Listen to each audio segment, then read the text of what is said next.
Mid point formula. Mid point फार्मूले के बात करते हैं तो दो पॉइंट के बीच का मिड पॉइंट कैसे फाइंड करेंगे हम लोग, उस चीज को समझने का प्रयास करें। देखिए, दो पॉइंट गिवन है, एक पॉइंट आपको गिवन है ए, सेकेंड पॉइंट है बी। ए पॉइंट का जो कोऑर्डिनेट है वो है x1 कामा y1, बी पॉइंट का कोऑर्डिनेट है x2 कामा y2। ठीक, इनके बीच का जो मिड पॉइंट होगा उसका नाम सपोज करिए हमने यम दे दिया है। अब ये मिड पॉइंट लेट कर लेते हैं x कामा y। यहाँ पर मैंने लेट किया है, let the mid point, let the mid point of A B is m x comma y। तो आप मिड पॉइंट कैसे फाइंड करेंगे यार, इसका नॉर्मल फार्मूला है x equal to x1 plus x2 whole upon 2 x के लिए, एंड y के लिए जो बनेगा y equal to y1 plus y2 by 2 बनेगा। ठीक है, इस पर एक एग्जांपल देखते हैं। जैसे यहाँ पे एक एग्जांपल ले रहे हैं, सपोज करो calculate the mid points of 3, 4 and 3, 2। इन दोनों का मिड पॉइंट क्या होगा। तो नॉर्मली यार मिड पॉइंट के लिए फार्मूले के लिए आप इन दोनों पॉइंट को लेट करेंगे कुछ इस तरीके से। एक पॉइंट को ए लेट कर लीजिए, दूसरे पॉइंट को बी। यहाँ पर ए हो गया 3, 4, बी हो गया 3, 2।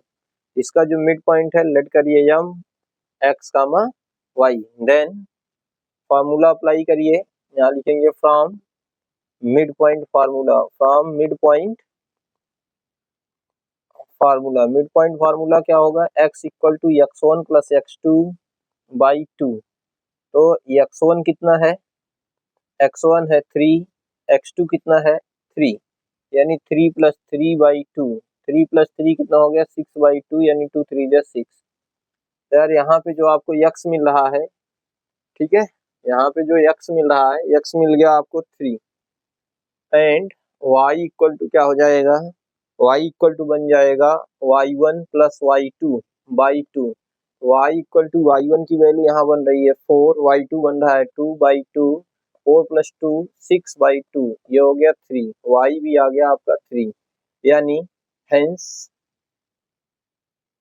Mid point of A B, hence mid point of A B का जो मिड पॉइंट होगा of A B is m। M जो पॉइंट निकल कर आएगा, हम x, y लेट किए थे, x की वैल्यू 3 है, y की ही वैल्यू 3, ये आपका आंसर हो जाएगा। ठीक है, एक और एग्जांपल देख लेते हैं मिड पॉइंट के लिए। सपोज करिए यहाँ पे ये कहा जा रहा है कि एक पॉइंट हमारे पास 5, 1 है, दूसरा पॉइंट हमारे पास 1, 7 है। इन दोनों का मिड पॉइंट क्या होगा, तो पहले मिड पॉइंट को लेट कर लिया जाए क्या, m, और m को क्या लेट करेंगे x, y। यहाँ से यार x की वैल्यू जो निकल कर आएगी वो ये निकल कर आएगी x equal to x1 plus x2 by 2।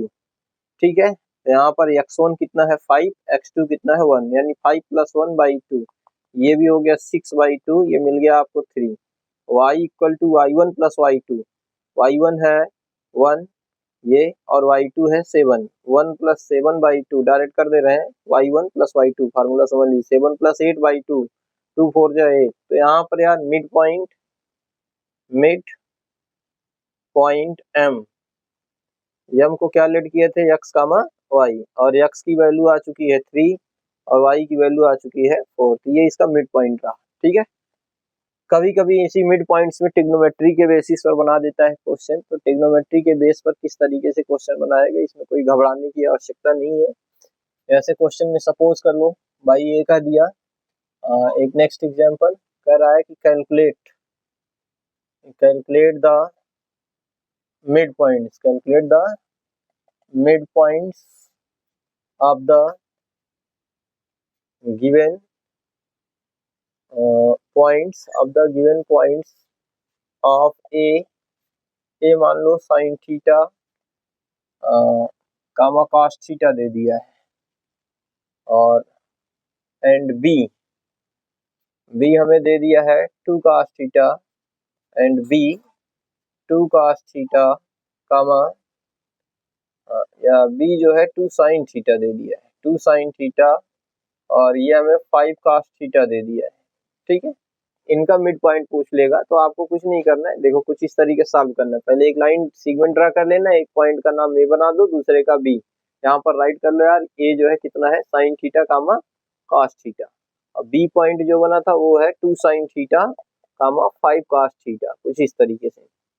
यहाँ पे यह मिड पॉइंट हो गया, इसको लेट कर लेंगे x कामा y। तो x के लिए जो फार्मूला अप्लाई होता है वो अप्लाई कर देना है, x1 plus x2 by 2। x1 की वैल्यू है कितना, sin थीटा, और प्लस x2 की वैल्यू है कितना, 2 sin थीटा। ये हो गया होल अपान में 2 हो गया। ठीक है, यहाँ पर ओवरऑल x की वैल्यू जो निकल कर आ रही है 2 sin theta plus 1 sin theta, ये हो गया 3 sin थीटा बाई 2, ये मिल गई x की वैल्यू। एंड y का जो अप्लाई होगा वो हो जाएगा y1 प्लस y2 बाई 2। तो y1 कितना है आपके पास, cos थीटा, y2 कितना है 5 cos थीटा, अपान में 2 कर लो, 5 cos theta plus 1 cos theta, ये हो गया 6 cos थीटा, होल अपान में 2, 2 1 जा 2, 3 जा 6, ये हो गया यार 3 cos थीटा, यानी y आपको कितना मिल गया, 3 cos थीटा। तो जो मिड पॉइंट है, मिड पॉइंट को हमने क्या लेट किया है, m, मिड पॉइंट m, और ये पॉइंट लेट किया था कोऑर्डिनेट में x कामा y। तो x की वैल्यू कितना आ चुकी है, 3/2 sin थीटा कामा y कितना आया है, 3 का cos थीटा, ये इसका आंसर हो गया। ठीक, तो इस तरीके से मिड पॉइंट्स पर क्वेश्चन बन सकते हैं। Next topic section formula.